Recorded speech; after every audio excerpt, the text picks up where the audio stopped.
नमस्कार, आज के इस खास कार्यक्रम में आपका स्वागत है और आज हमारी खास मेहमान हैं डॉक्टर नवप्रीत कौर जी।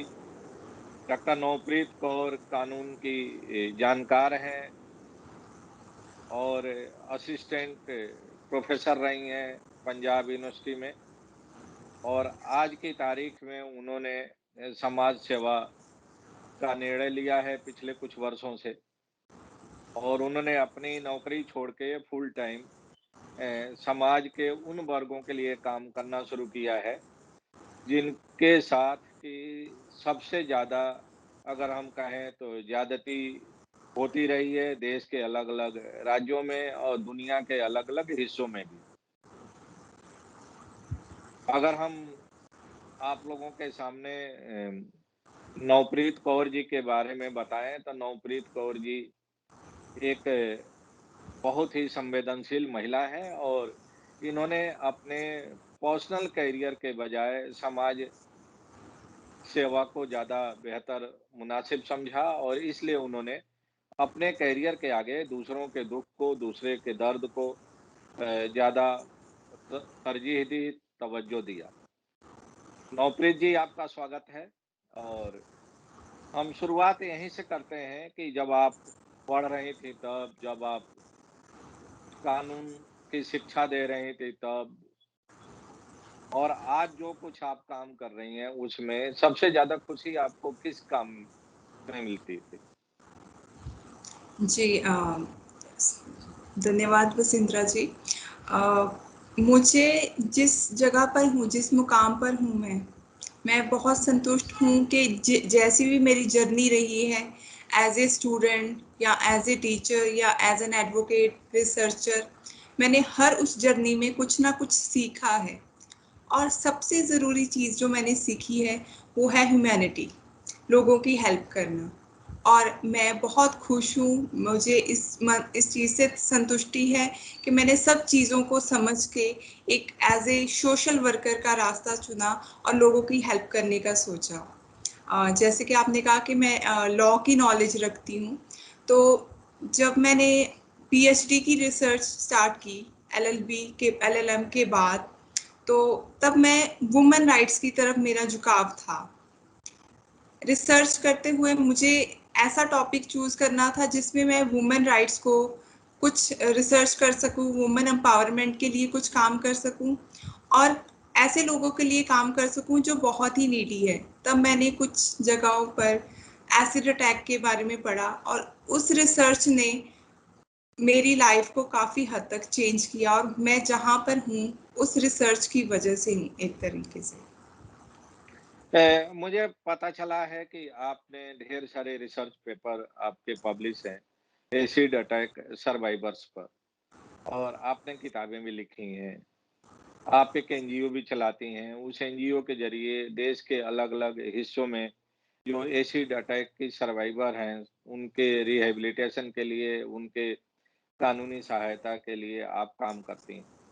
जी। आपने जो रिसर्च किया एसिड अटैक के बारे में, उन लोगों के बारे में, मैं ये समझना चाह रहा हूँ कि जो लोग अटैक करते हैं लड़कियों पर, उनकी किस तरह की साइकोलॉजी आपको रिसर्च में निकल के मिली?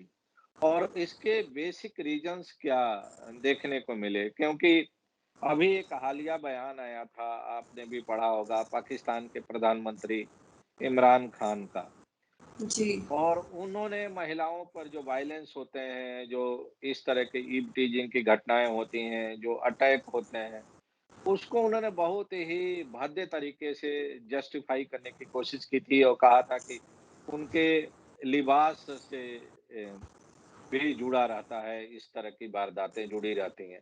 जी। हमारे देश में भी तमाम मौकों पर आपने समय-समय पर पढ़ा होगा, देखा होगा कि हमारे देश के नेता भी और सामाजिक कार्यकर्ता भी जब कभी किसी महिला के साथ नाइंसाफ़ी होती है, उसके ऊपर शारीरिक हमले होते हैं, तो उसको उसके पहनावे से, उसके लाइफ़स्टाइल से जोड़ दिया जाता है या उसके आने-जाने के टाइमिंग से जोड़ दिया जाता है। तो चाहे भारत हो, पाकिस्तान हो या इस तरह के और भी तमाम मुल्क हैं दुनिया में जिनमें कि इस तरह की वारदातों को कंडेम तो करते हैं, लेकिन एक राइडर लगा के वो साथ में एक ये भी बात बोल देते हैं कि नहीं, लड़कियों को भी अपने को थोड़ा अनुशासित रखना चाहिए, अपने लिबास के पर ध्यान देना चाहिए, अपने टाइमिंग पर ध्यान देना चाहिए, घर से बाहर निकलते समय और वापस आते समय। आपके जो रिसर्च की फाइंडिंग रही, उसमें किस तरह के फैक्ट्स निकल के आए? जी। अ, जैसा कि आपने कहा, हर देश में ऐसे लोग होते हैं जो हर तरीके के कमेंट करते हैं, क्रिटिसिज्म भी करते हैं। हमारा देश एक ऐसा देश है जो मनुस्मृति को मानता है ज़्यादा, और कई ऐसी चीज़ें हैं जहाँ पे अगर मैं स्पेसिफिकली मनुस्मृति की बात करूँ तो औरत को एज ए ऑब्जेक्ट माना गया है, एज ए प्रॉपर्टी माना गया है। और जो आदमी है वो चाहता है कि वो एज ए प्रॉपर्टी, जो भी उसका ओनर है, उसको उस तरीके से चलाए। तो यही सोच जो होती है वो हर जगह पर है कि औरत है, उसको एज ए प्रॉपर्टी जब हम देखना शुरू कर देते हैं तो हम उसको एज ए प्रॉपर्टी, उसको कैसे कवर किया गया है प्रॉपर्टी को, छोटे कपड़े हैं, बड़े कपड़े। इंसान बुरा नहीं होता है, इंसान की सोच होती है। जहाँ तक मेरी रिसर्च है, जितने भी ऐसे लोग हैं जिन्होंने क्राइम किया, एसिड अटैक का क्राइम किया या रेप का क्राइम किया, उनकी सोच में ही तेजाब था। क्योंकि एक इंसान पैदा क्रिमिनल नहीं होता है, उसकी परवरिश से काफ़ी चीज़ों में फ़र्क पड़ता है। जैसे शुरू से ही एक बच्चे को ब्रॉट अप किया जाता है। हमारे देश की बात करें या हमारी एशियन कंट्रीज में की बात करें, जैसे पाकिस्तान की आपने बात की थी, लड़का और लड़की में एक डिफरेंस रखा जाता है, इनइक्वालिटी उनके पैदा होने से ही शुरू हो जाती है। और ऐसी इनइक्वालिटी होती है कि एक आपको एग्जांपल बताना चाहूँगी। हमारे देश में ऐसे भी एसिड अटैक के केसेस हैं जहाँ पे मैन एसिड अटैक कर रहा है, हस्बैंड एसिड अटैक कर रहा है अपनी वाइफ पर, अपने ही बच्चों पर, रीजन कि वो बेटी पैदा हुई है। तो बेटी के पैदा होने से, लड़की के पैदा होने से ही एक नेगेटिविटी इंसान के माइंड में बढ़नी शुरू हो जाती है, क्योंकि उसका ब्रॉटअप ही ऐसा हुआ है। और जो इंसान अपनी वाइफ पे एसिड अटैक कर रहा है या अपनी एक 6 महीने की बच्ची पर एसिड अटैक कर रहा है, वहां पे पहरावा तो नहीं आया ना। 6 महीने की बच्ची कहाँ जानती है कि कौन सा ड्रेस उसके लिए सेंसिबल है, कौन सा नहीं है। हमारे देश में 6 महीने की बच्ची क्या, 3 महीने की बच्ची का भी रेप हो रहा है। तो गलती पूरी सोच में है, जैसे हमारी परवरिश हुई है या हमारा जो हिस्टोरिकल बैकग्राउंड रहा है, जिसमें औरत को एक एज एन ऑब्जेक्ट या एज एन प्रॉपर्टी देखा जाता है और उसको इक्वल ह्यूमन बीइंग नहीं माना जाता। इसी तरीके से काफ़ी रीज़न है जो पैट्रियार्कल रीज़न मैं कहूँगी। जैसे कि लड़का लड़की में भेदभाव होता है, बेटे को कभी पेरेंट्स ना नहीं कहते। अगर बेटा कोई चीज़ डिमांड करता है तो ज़्यादातर ना नहीं कहा जाता है, उसकी हर डिमांड को पूरा किया जाता है। ऐसे ही लड़की अगर डिमांड करती है, या तो उसको मना कर दिया जाता है या उसको बोला जाता है तुम्हारी शादी होगी तो उसके बाद तुम देख लेना, तुम्हारा पति जो तुम्हें कहेगा उस अकॉर्डिंगली तुम ड्रेस पहन लेना या तुम्हें वो चीज़ प्रोवाइड हो जाएगी। तो कहीं ना कहीं लड़के के मन में ये श्योरिटी आ जाती है कि मुझे कोई ना नहीं कह सकता है। और जब वो किसी लड़की को प्रपोज करता है और लड़की उसको ना कहती है तो बर्दाश्त नहीं कर पाता, वो उसकी ईगो हर्ट होती है। इसके अलावा ब्यूटी को हमारे देश में, लड़की को क्योंकि एज ए प्रॉपर्टी देखा जाता है, तो प्रॉपर्टी की ब्यूटी भी देखी जाती है, वैल्यू भी देखी जाती है। तो एक लड़की का जो फेस है, ब्यूटीफुल फेस, ब्राइडल मेकअप पे फोकस किया जाता है। ब्राइड मेकअप का कोई कंसेप्ट ही नहीं है हमारे देश में। तो वहां पे लड़के के माइंड में ये चीज होती है, मेरी ईगो हर्ट होगी, इसने मुझे ना कह दिया तो मैं इसकी ब्यूटी खराब कर दूंगा। ब्यूटी खराब हो जाएगी इस लड़की की तो इसकी जिंदगी बर्बाद हो जाएगी, ये मेरी नहीं हो सकी तो ये किसी की नहीं हो सकती है। इस वाक्य में भी कि मेरी नहीं हो सकी तो किसी की नहीं, इस वाक्य में भी वो चीज दर्शाती है कि लड़की को एक ऑब्जेक्ट या प्रॉपर्टी की तरीके से ही देखा जाता है। जिस सोसाइटी में दो लोगों को, आदमी और औरत को, एज ए ह्यूमन बीइंग नहीं माना जाएगा, दोनों को इक्वल नहीं माना जाएगा, वहां पे ऐसे क्राइम होना वाजिब है, बहुत ही इजीली होते हैं। और उसके अलावा जो मैं एसिड अटैक के रीजंस हैं, इजी अवेलेबिलिटी ऑफ एसिड है। एसिड जो है वो मुश्किल से 30-40 रुपए की आधा लीटर की बोतल मिल जाएगी आपको। हमारे देश में कुछ कानून ऐसे हैं जो एसिड अटैक को, एसिड की सेल को रेगुलेट जरूर करते हैं। अगर इजीली एसिड अवेलेबल है तो कोई भी इंसान उसको चीपली, क्योंकि चीप वेपन है, और सबसे बड़ी बात गरीबों का वेपन है क्योंकि 30-40 रुपए में इजीली अवेलेबल हो जाता है। तो उस एसिड से, अपनी एसिडिक सोच से, तेजाबी सोच से इंसान एक लड़की की जिंदगी कुछ सेकंड्स में तबाह कर देता है। अच्छा नवप्रीत जी, एक और चीज़ मैं आपसे समझना चाह रहा हूँ कि जो आपकी रिसर्च की फाइंडिंग्स रही हैं, जी किस किस इकोनॉमिक स्ट्रेटा के में ज़्यादा इस तरह की वारदातें आपको देखने को मिली हैं? क्या लोअर इनकम ग्रुप में या मिडिल क्लास में या अपर मिडिल क्लास में या हायर इनकम ग्रुप के जो फैमिलीज़ हैं, किस आर्थिक तबके में इस तरह की जो बुराई है वो ज़्यादा आपको देखने को मिली? और जी उनका ज्यादा। लिटरेसी लेवल क्या था? लिटरेसी लेवल और इकोनॉमी लेवल दोनों हम चाहते हैं कि आप थोड़ा इसको तफ़सील से बताएँ। जी जी जी जी। सबसे पहले जैसे मैंने अभी मेंशन किया कि एसिड जो है बहुत चीपली और इजीली अवेलेबल है। अ, और जैसे एजुकेशन की बात करें तो लोगों में अवेयरनेस नहीं है। तो इन्हीं दो चीज़ों से क्लियर होता है कि लोअर जो इकोनॉमिक बैकग्राउंड के लोग हैं, जो पुअर पीपल हैं, मिडिल, बहुत कम ऐसे केसेस हैं जो मिडिल क्लास में हुए हो, और ज़्यादातर केसेस लोअर मिडिल क्लास में या लोअर इकोनॉमिक जो लोग हैं, पुअर हैं, वहाँ पे ज़्यादा केसेस हुए हैं क्योंकि एसिड जो चीपली अवेलेबल है, ज़्यादा कॉस्ट नहीं है।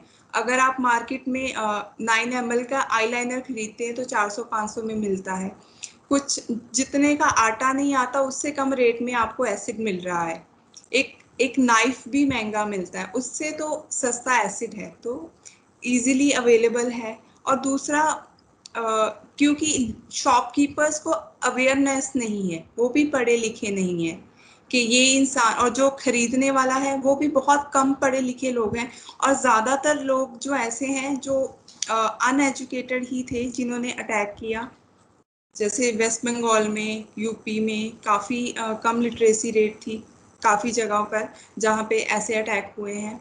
और मेरे ख्याल से, जैसी मेरी रिसर्च है, 50-60% जो परपेट्रेटर थे वो टोटली अनएजुकेटेड थे।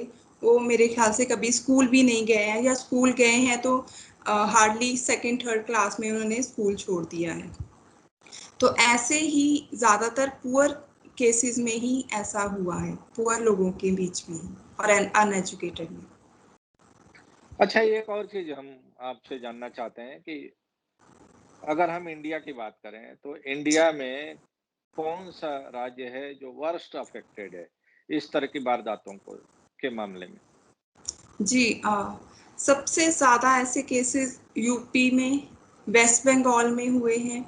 और अगर ये स्टेट्स हैं, और अगर हम यूटी की बात करें तो यूटी में सबसे इफ़ेक्टेड है दिल्ली। उसके बाद पंजाब आ जाता है, केरला आ जाता है, महाराष्ट्र आ जाता है। लेकिन सबसे जो हाईएस्ट केस हैं यूपी और वेस्ट बंगाल में ही रहे हैं। कहीं ना कहीं वहाँ का कल्चर इफेक्ट करता है, थोड़ा सा वहाँ पे लोअर, सॉरी, पावर्टी रेट काफ़ी कम है, काफ़ी ज़्यादा है वहाँ पे। और एजुकेशन में भी थोड़ा सा है। कुछ ऐसे वहाँ पे पॉपुलेशन ज़्यादा है, वर्क रेट कम है, लोगों को काम नहीं मिलता है, फ्रस्ट्रेशन ज़्यादा है। तो ऐसी जगहों पे मैंने ऑब्जर्व किया है ज़्यादा एसिड अटैक के केसेस हुए हैं। तो यानी इसका संबंध अनएम्प्लॉयमेंट से भी है और पॉवर्टी से भी है कि अगर जी आदमी बेरोज़गार है और गरीब है, तो उसके अंदर इस तरह की जो हिंसा की प्रवृत्ति है, वो ज़्यादा जी देखने को मिलती है। बिल्कुल। यहाँ पे मैं एक केस शेयर करना चाहूँगी जहाँ पे आपको पैट्रियार्कल और अनएम्प्लॉयमेंट दोनों चीज़ें क्लियर होंगी। एक प्रीति राठी जी का केस था, काफ़ी फेमस हुआ था। वो एक पैरामेडिकल स्टूडेंट थी और उनको जॉब मिल गई। जब उनको जॉब मिल गई तो वो शी वाज अ गर्ल, तो उसके नेबर ने कहा कि देखो वो लड़की है फिर भी उसको जॉब मिल गई। तुम एक आदमी कहता है कि देखो वो लड़की है उसको जॉब मिल गई, तुम लड़का अपने बेटे को कहता तुम लड़का होके जॉब नहीं पा पाए। तो एक कहीं ना कहीं मेल ईगो हर्ट हुई। और सेकेंडली उसके पास द पर्सन जो अटैकर था वो अनएम्प्लॉयड था, ऑलरेडी फ्रस्ट्रेटेड था कि मेरे पास जॉब नहीं है। तो इसी फ्रस्ट्रेशन में उसकी जो ईगो हर्ट हुई है कि लड़की को जॉब मिल गई, just because of this reason उसने प्रीति राठी जी पे एसिड अटैक कर दिया and she died after a week. She is come to the injuries of acid attack. और ऐसे भी रीजन है जहाँ पे अनएम्प्लॉयमेंट होना, फ्रस्ट्रेशन होना और एक हमारी सोसाइटी का इतना डेवलप ना होना कि ये इतनी ईगो है कि आप ये चीज़ बर्दाश्त नहीं कर सकते हैं कि एक लड़की को जॉब मिल गई है और मुझे जॉब नहीं मिली। तो ये तो एक यानी एग्जाम्पल है आजकल और अनएम्प्लॉयमेंट का। जी। तो इसका मतलब तो साफ है कि चाहे कानून जितना बना दीजिए, चाहे ट्रिपल तलाक रोकने की बात करिए या जनसंख्या नियंत्रण करने की बात करिए, जो बेसिक प्रॉब्लम है वो इकोनॉमी है, सोशियो इकोनॉमी है। और जब तक हम रूट पर नहीं जाएँगे इसके, जी। तब तक हम कानून बना के और हेडलाइन मैनेज करके हम जो रियल इश्यूज़ हैं उससे उसको एड्रेस नहीं कर पाएँगे। इसका जी। मतलब तो ये हुआ। और जी। दूसरा मैं ये भी एक आपसे समझना चाह रहा हूँ कि अभी आपने भी देखा होगा कि फिर बड़ा ज़ोर-शोर से चर्चा चल रही है कि पॉपुलेशन बहुत ज़्यादा बढ़ रहा है और कंट्रोल करना ज़रूरी है। क्या पॉपुलेशन नियंत्रण करने के लिए सिर्फ़ कानून बनाने से हो जाएगा? या उसके लिए भी कोई अवेयरनेस की ज़रूरत पड़ेगी, एजुकेशन की ज़रूरत पड़ेगी, एम्प्लॉयमेंट मुहैया कराने की ज़रूरत पड़ेगी? आपकी नज़र में जनसंख्या को अगर कम करना है, तो उसके लिए क्या करना चाहिए? जी, देखिए ये आपका बहुत ही अच्छा इंटरेस्टिंग क्वेश्चन है जिसमें मैं एक चीज़ आपको एग्जाम्पल के तौर पे बताऊंगी कि 2013 में क्रिमिनल लॉ अमेंडमेंट हुआ। हमारी सुप्रीम कोर्ट ने काफ़ी गाइडलाइंस दी एसिड अटैक के रिगार्डिंग।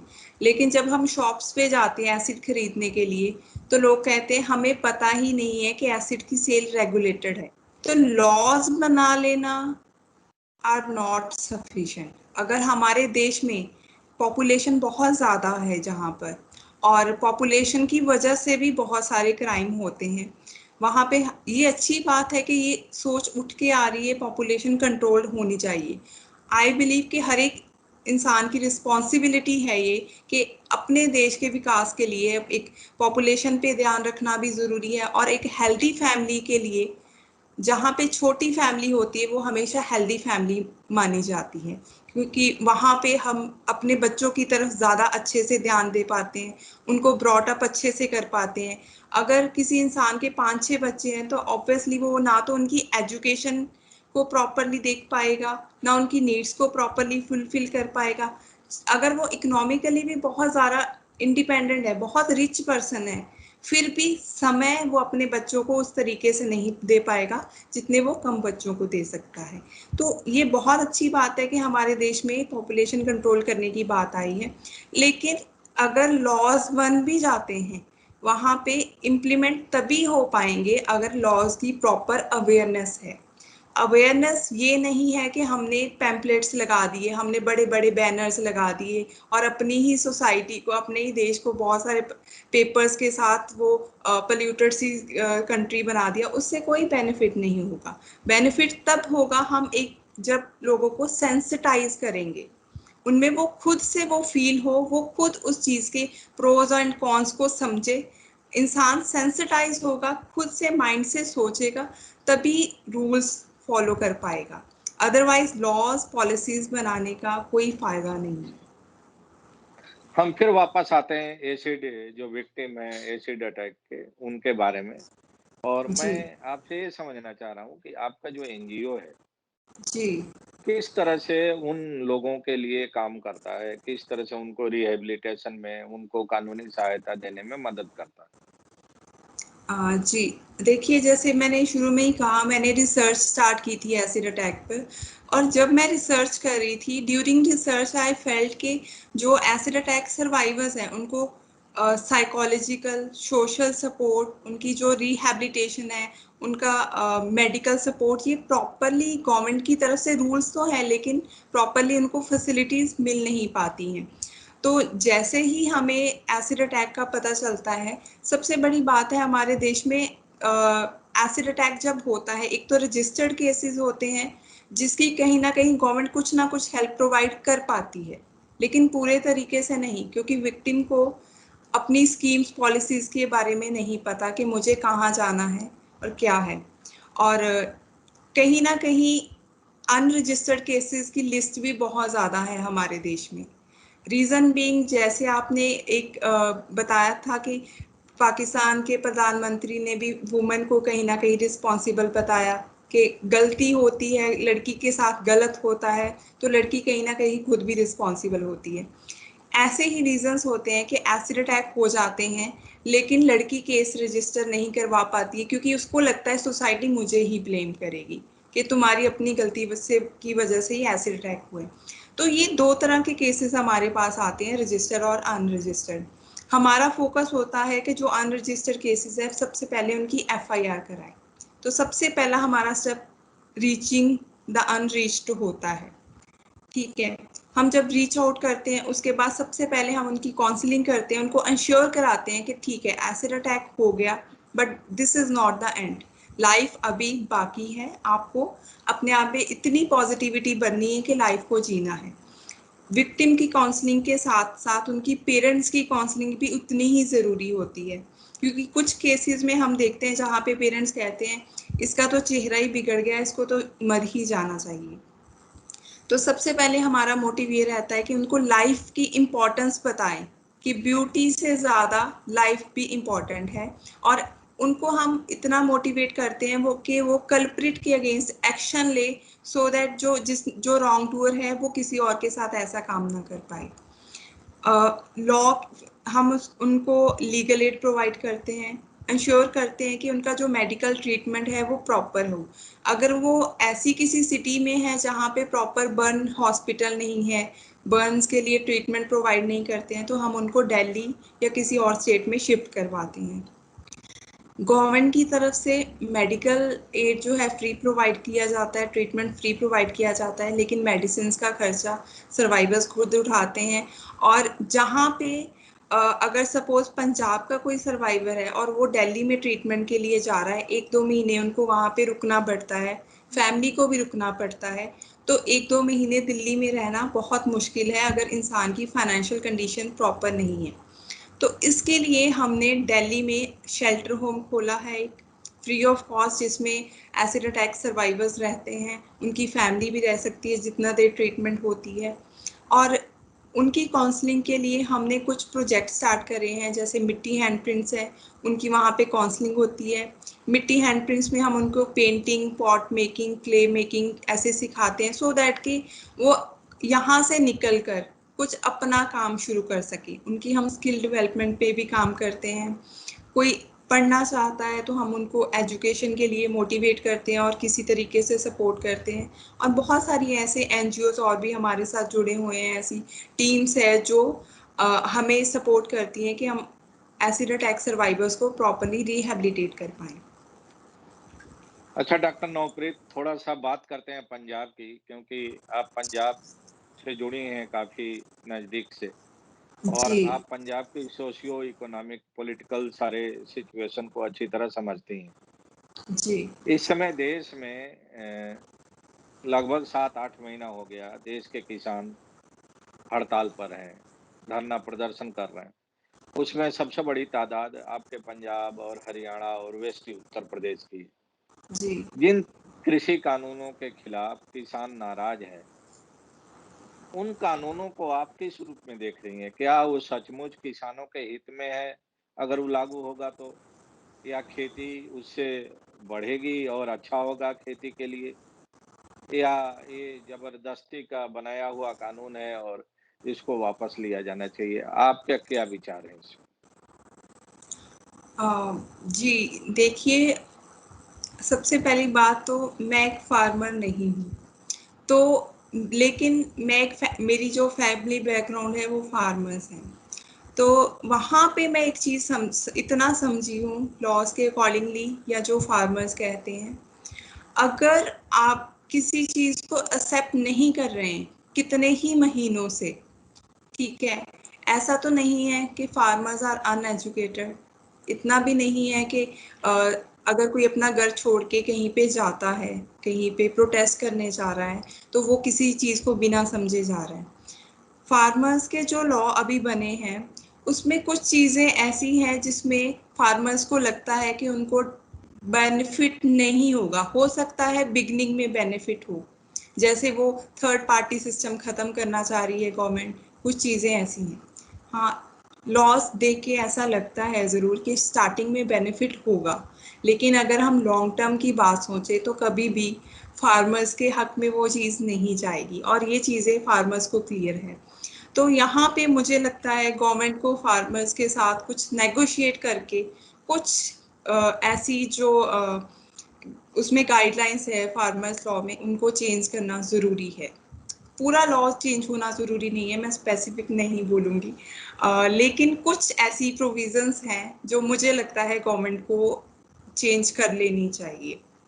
वो, क्योंकि फार्मर्स जो है हमारा एक ग्रास रूट लेवल से, हमारे पूरा जो देश है फार्मर्स पे डिपेंडेंट होता है, और अगर फार्मर लॉस में जाते हैं तो हमारा देश इतना डेवलप नहीं होगा। एंड आई बिलीव कि अगर ऐसे लॉज जो अभी बने हैं उनका जो आउटकम होगा उससे रिच और रिच होगा, पुअर और पुअर हो जाएगा, जो मेरा क्रक्स है। मेरा आखिरी सवाल है आपसे, अब हम अपने डिस्कशन को यहीं रैप अप करेंगे। जी 19 तारीख से पार्लियामेंट का सेशन शुरू होने जा रहा है, मानसून सेशन। जी इसके पहले का जो रिकॉर्ड रहा है कि जो रियल इश्यूज होते हैं, कोर इश्यूज होते हैं, उस पर चर्चा नहीं होती है, और जो नॉन इश्यूज होते हैं, जो हम कहें कि जज़्बाती इश्यूज होते हैं, उस पर ज़्यादा वक़्त ज़ाया होता है। जी और रूलिंग पार्टी और अपोजिशन दोनों एक-दूसरे पर आरोप लगा के और सेशन ओवर हो जाता है। जो 19 तारीख से सत्र शुरू होने जा रहा है, वो बेहद महत्वपूर्ण इसलिए है कि देश के सामने अभी आपने भी माना है कि बेरोज़गारी है, इकोनॉमी की हालत खराब है, एक्सटर्नल सिचुएशन ठीक नहीं है, हमारे जो इंटरनेशनल बॉर्डर हैं, वे असुरक्षित हैं, और भुखमरी बढ़ रही है देश में, रिच और पुअर का गैप बढ़ रहा है। इतने सारे कोर इश्यूज हैं, वैक्सीनेशन का इश्यू है, जी वैक्सीन की कमी है, और थर्ड वेव आने के अलर्ट भी आ रहा है बार-बार कोविड के। इतने सारे वार्निंग इश्यूज जो कोर इश्यूज हैं, आपकी नज़र में क्या आने वाले जो 19 तारीख से हाउस शुरू होने जा रहा है पार्लियामेंट के दोनों सदन, उस पर इन इश्यूज पर ज़्यादा डिबेट होना चाहिए, चर्चा होना चाहिए, या नॉन इश्यूज जो इमोटिव इश्यूज हैं, पॉलिटिकल एजेंडाज हैं, उस पर चर्चा करके और पार्लियामेंट का वक़्त ज़ाया होना चाहिए, और हमारे आप जैसे टैक्स पेयर का पैसा बर्बाद किया जाना चाहिए? आपकी क्या राय है? देखिए, जब हम अपने देश में मिनिस्टर्स को कुछ पावर देते हैं, हमारा एक मकसद होता है कि वो हमारे देश की डेवलपमेंट करे। हर एक इंडिविजुअल ये चाहता है कि हमारे लिए कुछ ऐसा आए कि अगर हम डेवलप्ड हैं तभी हमारा देश डेवलप कर कहलाएगा। सबसे बड़ी दिक्कत है जो हमारे देश में कोविड के आने के बाद, एक तो हमें ये चीज़ें क्लियर हो गई कि हमारा जो हेल्थ सिस्टम है हमारे देश में, जो मेडिकल सिस्टम है, इतना वो स्ट्रांग नहीं है, कहीं ना कहीं वो वीक है। हमें काफ़ी एग्जांपल्स अभी देखने को मिली, और सेकेंडली कोविड की वजह से अनएम्प्लॉयमेंट बहुत बढ़ गई, और वुमेन के साथ भी जैसे डोमेस्टिक वायलेंस या बहुत सारे ऐसे क्राइम सामने आए हैं। इवन आप अगर बात करें तो पुलिस ने जो क्राइम किए वो भी काफ़ी ऐसे सामने आए हैं केसेस। तो मुझे लगता है ऐसे इंपॉर्टेंट इश्यूज पे बात होनी चाहिए, लेकिन कहीं ना कहीं आई फील कि power corrupt and absolute power corrupt absolutely, वो चीज़ जो फंडा आ जाता है पार्लियामेंट सेशंस में, तो वहाँ पे एक डिस्कशन स्टार्ट हो जाती है इस तरीके से, वो नहीं होनी चाहिए। ऑब्वियसली उससे किसी का बेनिफिट नहीं होता है। जब आप पार्लियामेंट में बेमतलब की बहस करते हैं, डिस्कशंस करते हैं, आपको लगता है कि उस समय में हम आर्गुमेंट करके हम आर्गुमेंट में जीत गए, लेकिन उससे नुकसान अगर जनता का होता है, उस उतना ही नुकसान पॉलिटिशियन का भी होता है, क्योंकि जनता ये कहीं ना कहीं समझ जाती है, ये हमसे, जनता से ज्यादा ये खुद को तवज्जो दे रही। तो आपने देखा है समय समय पर जो क्या कहते हैं उसको, जो पावर है जो खत्म हो जाती है, एक पलट जाती है, बहुत चीजें होती हैं। तो ये पॉलिटिशियंस को समझने की जरूरत है कि आर्गुमेंट्स में जीतना बहुत आसान है, लेकिन जनता के दिल तक पहुंच के उनको, जनता को जीतना बहुत मुश्किल होता है। और अगर जनता ने आपको एक नवाजा है किसी चीज से, तो आपको उसकी रिस्पेक्ट करके जनता के लिए काम करना चाहिए। और जो जैसे आपने इम्पोर्टेंट इश्यूज कहे थे, उन पे डिस्कशंस होके उनके लिए प्रॉपर रूल्स गाइडलाइंस बनाना, और सबसे पहले अनएम्प्लॉयमेंट दूर करना बहुत जरूरी है, ताकि हमारे देश में पावर्टी खत्म हो, क्योंकि सबसे ज्यादा क्राइम पावर्टी की और अनएम्प्लॉयमेंट की वजह से भी होते हैं। थैंक यू जी, जी नमस्कार। जी फिर दोबारा नमस्कार। मिलेंगे हम किसी और विषय पर, आपसे जी चर्चा करेंगे विस्तार में। जी जी जी जरूर। Thank you. Thank you.